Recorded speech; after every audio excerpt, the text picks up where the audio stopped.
buttercup, you're a Barbie doll. Show them all what I'm made of. Strut down the hall, won't stop till I get enough. Welcome back, everybody. We're going deep today on a story that shook up the Bay Area pretty good. Yeah. Imagine waking up to a tornado warning, not in Kansas, but in San Francisco. That's what happened on December 14th, 2024. Wild. So we've got a CBS San Francisco News article, some tweets from the National Weather Service, and insights from a meteorologist, Paul Hagen, to try to understand how this all happened. Yeah, that's pretty remarkable. San Francisco's not exactly known for twisters. Right. But this wasn't just a close call either. Oh, really? That day, a powerful storm system went across the entire region, brought heavy rain, strong winds, and yes, even a potential for tornadoes. So this wasn't just like a few sprinkles and a breezy day. No, not at all. This storm was a major event. It caused power outages for thousands of people. Really? Citywide blackouts in Novato, and even a major highway closure because of accidents from high winds. Wow, this sounds like something you'd expect in the Midwest, not here on the West Coast. Yeah, you're right. It is unusual. And what makes this even more significant is that it triggered the first ever tornado warning issued for San Francisco. But I thought you said earlier that tornadoes have happened in San Francisco before. Mm-hmm. So why is this warning such a big deal? That's a great question. Mm-hmm. While there have been a few tornadoes in San Francisco's history, this was the first time that radar technology was advanced enough to actually detect the conditions to issue a warning. That's a major leap forward in our ability to forecast these kinds of events and prepare for them. So how does radar detect a tornado forming? I always imagine those like swirling vortexes you see in movies. It's not quite as dramatic as Hollywood portrays it, Right. but it is fascinating. Okay. Radar works by sending out pulses of energy and measuring how they bounce back. Okay. And with advanced Doppler radar, we can actually see the movement of raindrops. Yeah. And even detect the rotation of air within a storm. So like they can see the wind swirling inside the storm? Exactly. And one of the telltale signs that meteorologists look for is something called a hook echo on the radar. A hook echo? Yeah. What is that? Imagine you're looking at a weather radar screen and you see this swirling pattern that looks like a hook extending from the main storm cloud. Okay. That's the hook echo. And it's often a strong indicator of rotation within the storm. And that's a key ingredient for tornadoes. And we actually have an image of that hook echo from this storm. We do.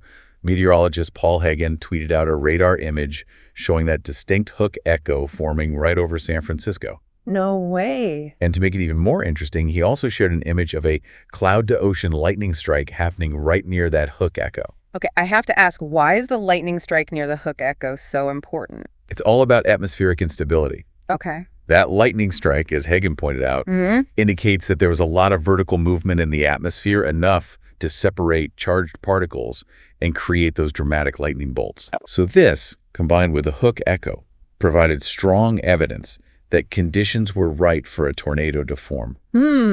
Yeah. Wow. Pretty amazing. Yeah. And while everyone was watching San Francisco, something even more dramatic unfolded just a bit south in Santa Cruz County. Really? Yeah. Like, what a stronger storm. Well, later that day, a tornado touched down in Scotts Valley. Wait, so there was an actual tornado in California that day? There was. Wow. Yeah, initially there was a lot of confusion because reports came in about a multi-vehicle accident on Mount Herman Drive. Oh, no. Yeah, it wasn't until later that witnesses confirmed that a tornado had touched down, literally tossing cars off the road. Oh, my gosh, that's terrifying. It is. So even though tornadoes are rare in California, this shows that they can happen. Exactly. You might be thinking, okay, tornadoes are rare, but they happen, so what? Right. Well, this event highlights two really crucial things. Okay.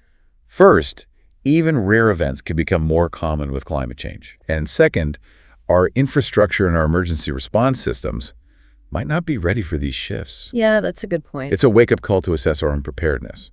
That's a sobering thought. So are you saying that this tornado in Scotts Valley was caused by climate change? Well, while it's impossible to say that any single weather event is directly caused by climate change, Right. what we are seeing is a pattern of increasingly extreme weather events globally. And that includes unusual events like tornadoes in areas where they're not typically expected. Okay. So think of it like this. A pot of water on the stove, as the heat increases, the water boils more violently. Okay. Similarly, as global temperatures rise, we're seeing more extreme weather events. So this one event in San Francisco is part of a much bigger story, a story about how our climate is changing and how that change is impacting weather patterns all over the world. Absolutely. So you live in California, you might be wondering, could this happen here? And the answer is, with changing climate patterns, we need to be prepared for anything, even in places we once thought were safe. Absolutely. And this brings us back to the importance of preparedness. Right. We need to start thinking about how these changing weather patterns might affect our own communities, even if we live in areas that have historically been considered safe from certain types of extreme weather. It's a lot to take in, but knowledge is power, right? Mm-hmm. The more we understand about these events and their potential causes, the better equipped we'll be to adapt and prepare.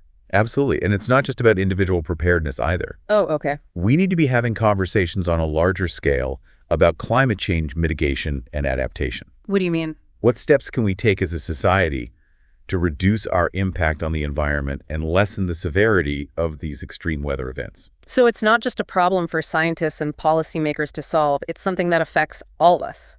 Yeah. We all have a role to play in addressing climate change and its consequences. Precisely. And while the future may seem uncertain, there's a lot we can do to create a more resilient and sustainable future for ourselves and for generations to come. So what does this all mean for, the average person? Yeah. How do we prepare for a future where these kinds of extreme weather events just become more frequent? It's a really crucial question. Yeah. As we've been discussing, climate change is altering weather patterns Right. in ways we're only beginning to understand. Yeah. So we need to be prepared for anything, even in places we thought were safe. That's a big shift in thinking for a lot of people. Yeah. Especially those who live in areas that haven't really had to deal with tornadoes or other extreme weather events before. Right. So what are some practical steps that we can take to get prepared? Well, there's several things you can do. Okay. First, be aware of your local risks. Okay. Even if tornadoes aren't common in your area, are there other types of extreme weather you might experience? Right. Flooding, heat waves. Yeah. Knowing your risks is the first step to being able to prepare. That makes sense. So once you know what you might be facing, what's next? Create an emergency plan. What will you do if a tornado warning is issued? Right. Where will you take shelter? Do you have a communication plan with your family or roommates? Yeah. Having a plan in place can reduce stress and help you make better decisions in a crisis. That's good advice. Yeah, It's easy to feel overwhelmed by all of this, for sure. but taking these practical steps can make a big difference. It really can. And don't forget about staying informed. Right.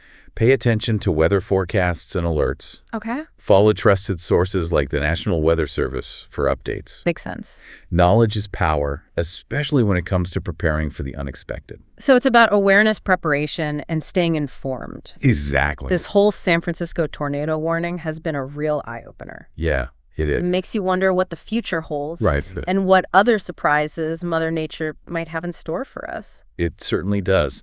But remember, while we need to be prepared, we also need to be proactive. Yeah. This event serves as a reminder that climate change is a reality we can't ignore. Yeah. We all need to play a part in reducing our impact on the environment and working towards a more sustainable future. That's a powerful message to end on. So to leave you with something to ponder, think about this.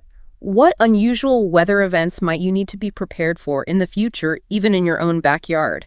And remember, stay informed, stay curious, and stay prepared. We'll see you on the next Deep Dive. Sound the alarm. I'm coming up. We'll have a ball. I'm sweet like a buttercup. You're a Barbie doll. Show them all what I'm made of. Strut down the hall. Won't stop till I get enough.